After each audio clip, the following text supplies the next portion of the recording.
konflik horizontal dong yang tidak selesai dan tidak akan selesai dengan putusan pengadilan. Itu nggak akan pernah selesai itu, karena ternyata masalahnya baru saya dapatkan hari ini, saya ngobrol sama Bapak. Jauh sebelum urusan di pengadilan ada pengkondisian.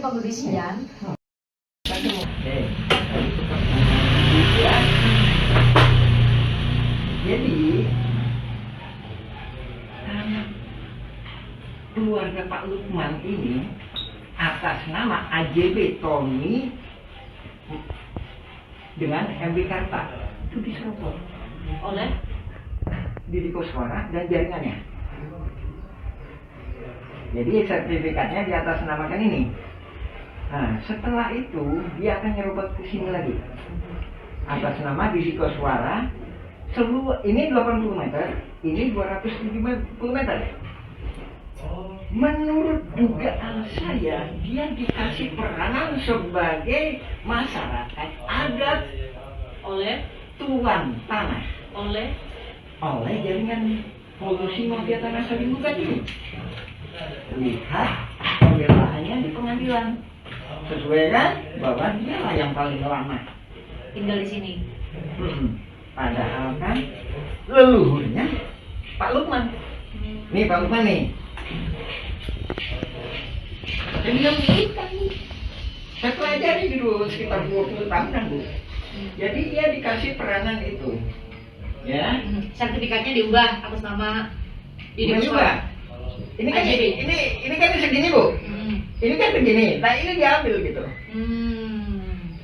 Ya tujuannya kan dia punya sertifikat kan. Habis itu kan berarti kalau punya sertifikat kan berarti masyarakat adat, ya kan?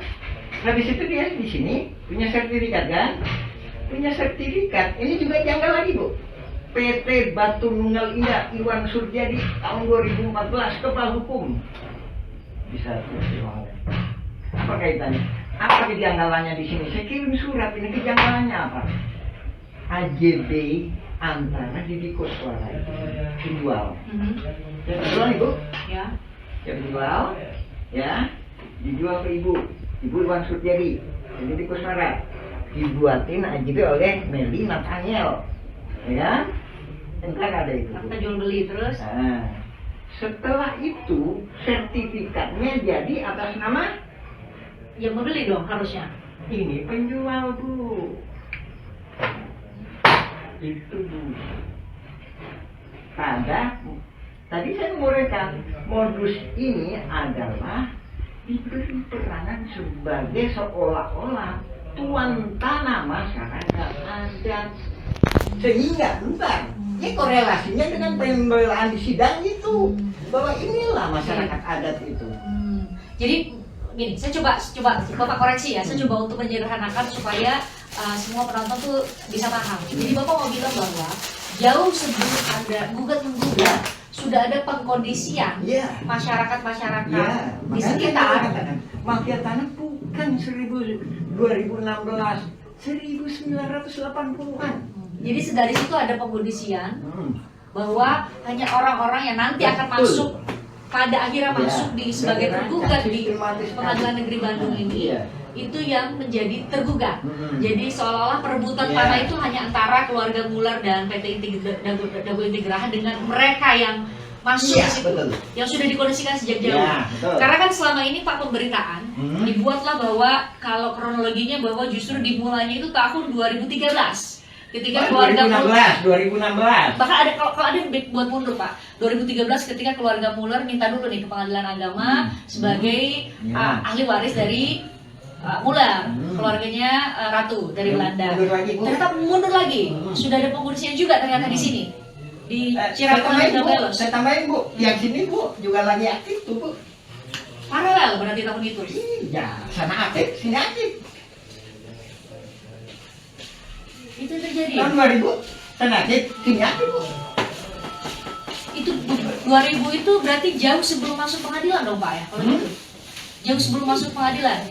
Jadi ketika berkas-berkas ini yang ini beberapa warga yang sudah dikondisikan menurut Bapak ya, beberapa warga yang sudah dikondisikan harus atau dikondisikan mewakili warga di sini sudah siap berkasnya, maka mewakili warga di sini, Bu, wakil di sana.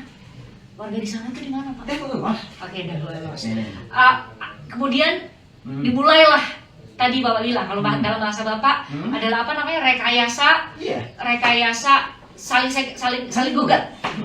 Rekayasa saling gugat. Oh, itu yang maksud Bapak ya. Jadi pas Bapak bilang saya terima email itu, saya benar-benar nggak bisa memahami yang Bapak maksud itu rekayasa saling gugat itu seperti ini. Jadi ternyata tadi ya, berarti saya benar ya bilang tadi kesimpulannya ya, bahwa jauh sebelum 2016 sudah ada pengkondisian. Sebelum mereka saling gugat di pengadilan negeri, sudah pengkondisian di warga-warga sekitar untuk hanya nama-nama ini yang bakal muncul di surat gugatan. Sementara Bapak sama nama-nama lain yang seharusnya menjadi pemilik tanah di sini jauh sebelum tadi kriterianya tadi, yang bodoh digugat, yang lemah digugat, yang pinter digugat, tapi itu pihaknya. Maksudnya yang pinter, yang paham riwayat tanah, ke saya kenapa nggak digugat? Saya paham. Nah itu berarti ini dong jawaban tadi pertanyaan dari saya ya. Kenapa nama Muhammad Yaman itu nggak muncul di surat gugatan? Kalau saya nggak gugat, nah ini 233 Cepi itu Pak Dirman, kenapa nggak digugat? Kalau Pak Dirman digugat, itu kan dia setia sama saya, mau masuk ke Cikampung Cirapuan Negeri 7, dia akan minta bantuan saya akan menjadi pihaknya. Namanya para pihak namanya Pak. Bapak akan ikut. Jadi gini, Bapak bisa koreksi lagi. Jadi menurut Bapak di tahun 2016 itu sudah ada pengkondisian, dipilah-pilih lah nama tokoh-tokoh yang akan dimasukkan menjadi tergugat. Betul. Itu yang Bapak maksud ya? Ya. Ntar kita lanjutin lagi ya Bu ya. Oke. Penyerobotan terjadi lagi di sini. Ini tahun berapa di sebelah sini?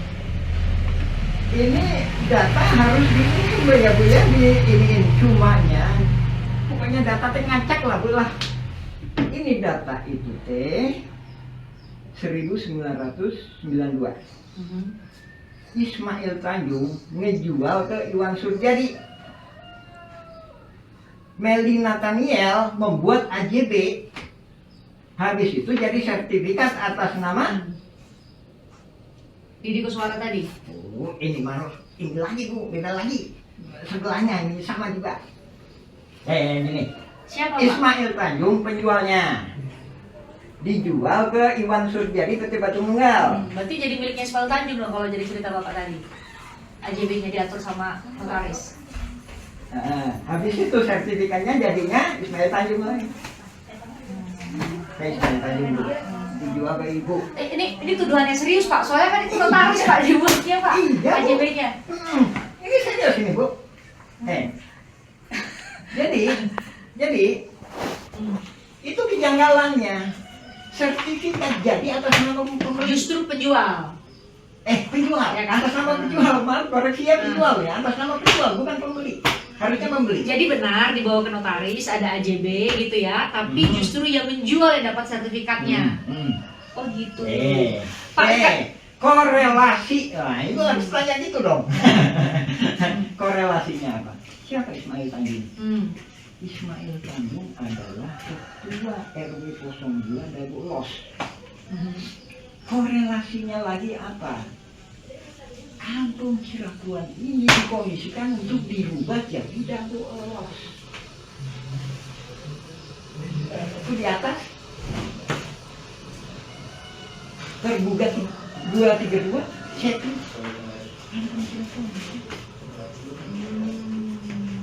Kan ada bukti-buktinya, bahkan termasuknya kemarin ada yang... Mana Pak buktinya Pak? Mana Pak? Ada yang ini? Mana yang Cepi atas nama Cepi itu mana Pak? Ini surat Bapak ya? 233.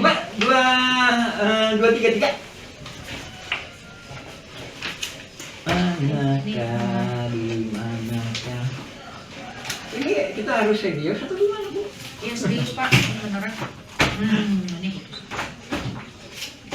Ini apa mana tadi ya? Yang bilang tuh 2, 3. Ya, tangan punya saya di Pak. Udah fotokopi ini kan. Tapi ini nah kalau saya sih ada kalanya susah ngacak-ngacak juga Ibu ada biasanya, makanya kadang-kadang staff saya sih kadang-kadang teman-teman saya kadang bingung gitu. Ya nanti udah. Ya, itu gimana Pak Cepi Pak Cepi? Ketemu nggak? Cepi ya. Ini Komisaris PT Batu Nunggal. Ya. Coba tanggal berapa Ibu? Tanggal 5 Mei 1992.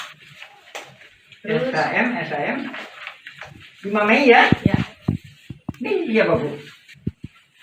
Nama pemegang hak justru Ismail Tanjung. Ini tanggal berapa Bu? 30 September 1992. September sama Mei duluan mana Ibu? Yang Ibu, Mei Pak. Ya. Berarti atas Justru nama ini beliau. dikeluarin ya? Hmm. Oh, kelihatan ya? Itu Pak Arif kok dipulangin. Bingung saya teh. Bapak kan punya penyidik. Ya kan? Pak Arif, Pak Brigjen Arif kenapa dipulangin? Saya tuh bingung.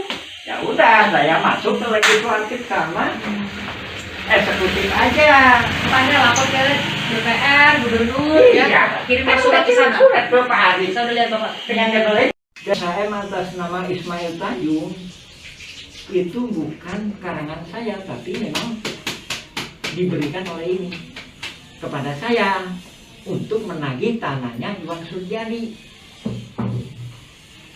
Oke. Nah,